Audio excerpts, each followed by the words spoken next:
Bagian 1. Perlunya keteraturan, manajemen memori di sistem operasi. Bayangkan perpustakaan yang ramai dengan jutaan buku. Setiap buku memiliki tempatnya sendiri, dan setiap orang dapat menemukan apa yang mereka cari dengan mudah. Sekarang, bayangkan mencoba menemukan buku tertentu tanpa sistem pengaturan. Kacau kan? Buku-buku berserakan di mana-mana, dan tidak ada yang tahu di mana harus mencari. Itulah yang akan terjadi tanpa manajemen memori di komputer kita. Komputer akan melambat, dan kita akan kesulitan menjalankan program. Manajemen memori adalah pahlawan tanpa tanda jasa dalam dunia komputasi. Ia bekerja di belakang layar, memastikan semuanya berjalan lancar. Ia seperti pustakawan yang teliti di dunia digital kita.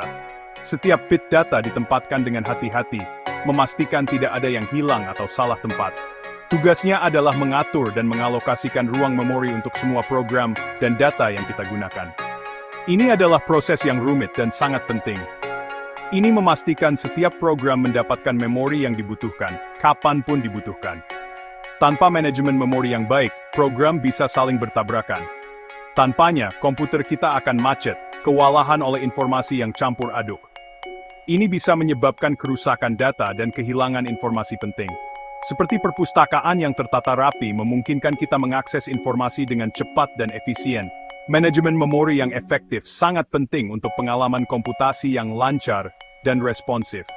Tanpa itu, kita akan terjebak dalam kekacauan digital. Bagian 2, Jalan Pintas, Konsep Memori Cache. Sebelum kita menyelam lebih dalam, mari kita ambil jalan pintas untuk memahami konsep penting, memori cache. Bayangkan kamu seorang seniman, dan kamu sering menggunakan beberapa warna yang sama dari koleksimu yang luas. Daripada mengobrak-abrik seluruh koleksi setiap kali, kamu menyimpan warna yang sering digunakan di paletmu untuk akses mudah. Intinya, itulah yang dilakukan memori cache. Ini adalah memori kecil yang super cepat yang menyimpan data dan instruksi yang sering diakses. Ini memungkinkan CPU untuk mengambilnya dengan cepat tanpa mencari melalui memori utama yang jauh lebih lambat. Memori cache seperti memiliki perpustakaan mini buku-buku yang paling sering kamu pinjam tepat di sebelah kursi baca. Ini mempercepat segalanya. Bagian 3, Mengatur data, teknik pemetaan cache dan kebijakan penggantian.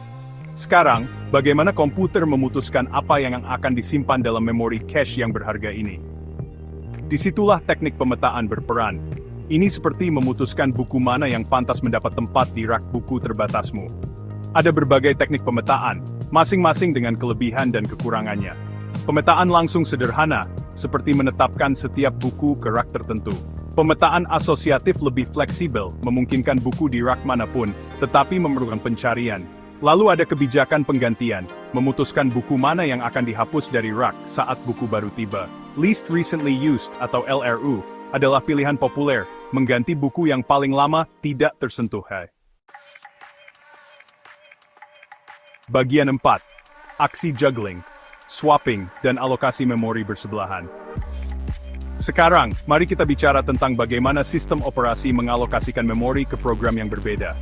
Ini adalah proses yang sangat penting untuk memastikan bahwa setiap program memiliki cukup ruang untuk berjalan dengan efisien.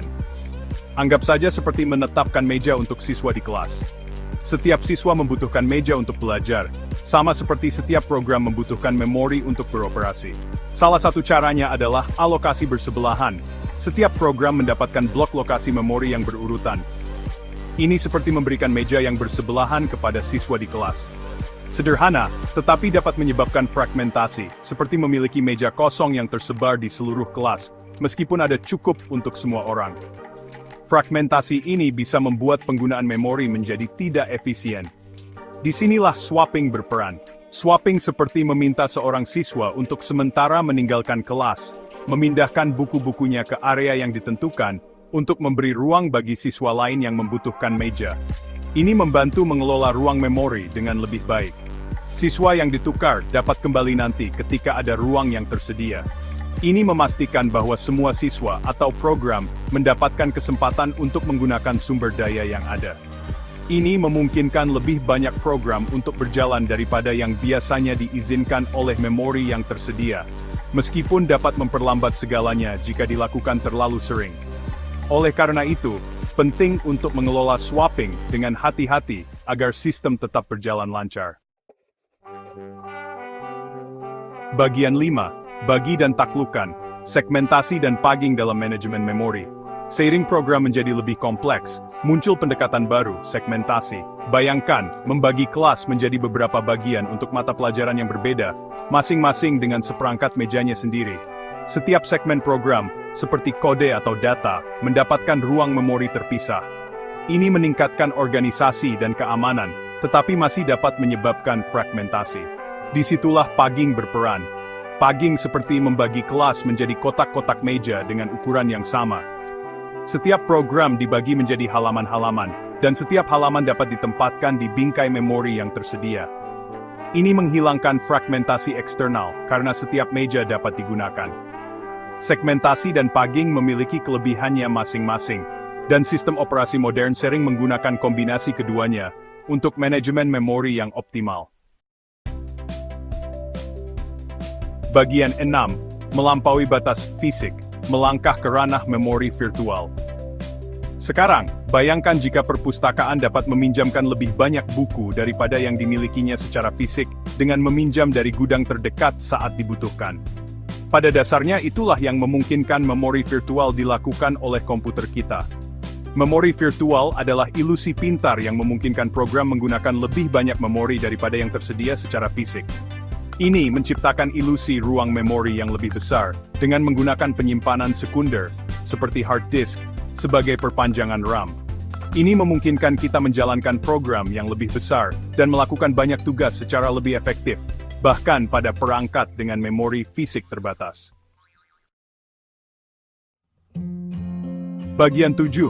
Pengiriman sesuai permintaan, demand paging dan seni ilusi. Salah satu mekanisme kunci di balik ilusi ini adalah demand paging. Anggap saja seperti perpustakaan yang hanya mengambil buku dari gudang ketika seseorang memintanya. Alih-alih memuat seluruh program ke dalam memori, demand paging hanya membawa halaman yang diperlukan sesuai kebutuhan. Ini menghemat RAM yang berharga dan mengurangi waktu startup.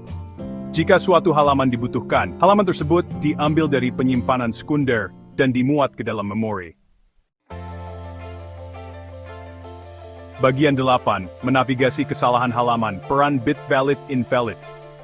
Tetapi apa yang terjadi ketika sebuah program membutuhkan halaman yang saat ini tidak ada dalam memori? Saat itulah kesalahan halaman terjadi. Ini seperti pustakawan yang menyadari bahwa buku yang diminta ada di gudang, bukan di rak utama. Untuk menangani ini, sistem operasi menggunakan trik pintar yang disebut bit valid invalid. Setiap entry tabel halaman memiliki bit yang menunjukkan apakah halaman tersebut ada dalam memori atau tidak, invalid. Ketika kesalahan halaman terjadi, sistem operasi mengambil halaman yang diperlukan dari penyimpanan sekunder, memperbarui tabel halaman, dan melanjutkan program. Bagian 9. Efisiensi adalah kunci. Waktu akses, perangkat keras, dan masa depan memori. Dalam dunia komputasi, efisiensi adalah segalanya. Waktu akses, perangkat keras, dan masa depan memori adalah topik yang sangat penting untuk dipahami. Tentu saja, mengakses data dari penyimpanan sekunder lebih lambat daripada dari RAM.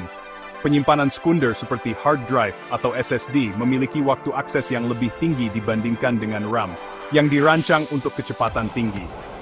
Itu sebabnya manajemen memori yang efektif bertujuan untuk meminimalkan kesalahan halaman ini, memastikan halaman yang sering digunakan tetap ada dalam memori.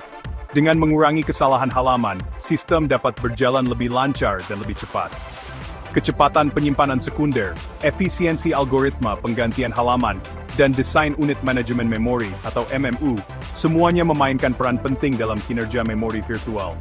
Algoritma penggantian halaman yang efisien memastikan bahwa data yang paling dibutuhkan selalu tersedia. Karena kita menuntut lebih banyak dari perangkat kita, pencarian sistem memori yang lebih cepat, lebih padat, dan lebih cerdas terus berlanjut. Teknologi memori terus berkembang untuk memenuhi kebutuhan komputasi modern yang semakin kompleks. Dari teknologi penyimpanan yang lebih cepat hingga teknik manajemen memori yang inovatif, masa depan menyimpan kemungkinan yang menarik untuk mendorong batas daya dan efisiensi komputasi. Inovasi ini akan memungkinkan kita untuk melakukan lebih banyak dengan perangkat kita, dari tugas sehari-hari hingga aplikasi yang paling menuntut. Seperti perpustakaan yang dikelola dengan baik, memungkinkan kita menjelajahi dunia pengetahuan yang luas. Manajemen memori yang efektif membuka potensi sebenarnya dari komputer kita, memungkinkan kita meraih bintang dalam upaya digital kita. Dengan manajemen memori yang tepat, kita dapat memastikan bahwa setiap bit data digunakan secara optimal, membuka jalan bagi inovasi dan efisiensi yang lebih besar.